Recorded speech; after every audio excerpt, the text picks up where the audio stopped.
you and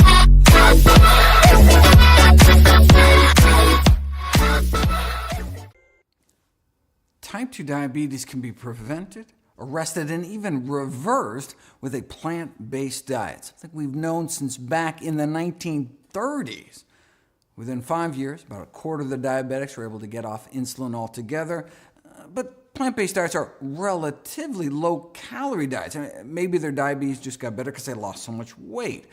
To tease that out, what you need to do is a study where you switch people to a healthy diet, but force them to eat so much food that they don't lose any weight.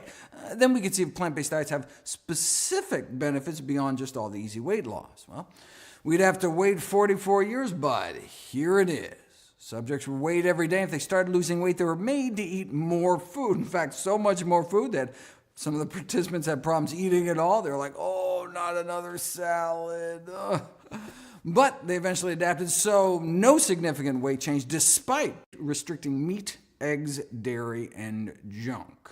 So with zero weight loss, did a plant-based diet still help? Overall, insulin requirements were cut about 60%, and half the diabetics were able to get off their insulin altogether, despite no change in weight.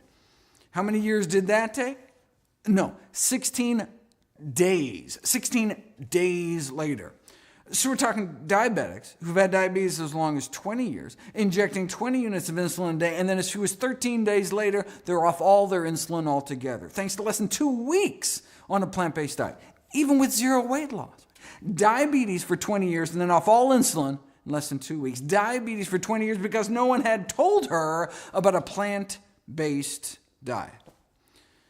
Here's patient number 15, 32 units of insulin on the control diet, and then 18 days later on none. Lower blood sugars on 32 units less insulin. That's the power of plants. And that was without any weight loss. His body just started working that much better. And as a bonus, their cholesterol dropped like a rock to under 150 in 16 days. Just like moderate changes in diet usually only result in moderate reductions in cholesterol, how moderate do you want your diabetes? Right? Everything in moderation may be a truer statement than some people realize. Moderate changes in diet can leave diabetics with moderate blindness, moderate kidney failure, moderate amputation, maybe just a few toes or something. Moderation in all things is not necessarily a good thing. Remember that study that purported to show that diets high in meat, eggs, and dairy could be harmful to health as smoking, suggesting that people who eat lots of animal protein are 4 times as likely to die from cancer or diabetes. But if you look at the actual study, you'll see that's simply not true. Those eating a lot of animal protein didn't have just 4 times the risk of dying from diabetes. They had 73 times the risk of dying from diabetes. Now, those that chose moderation, only eating a moderate of animal protein, they just had 23 times the risk of death from diabetes.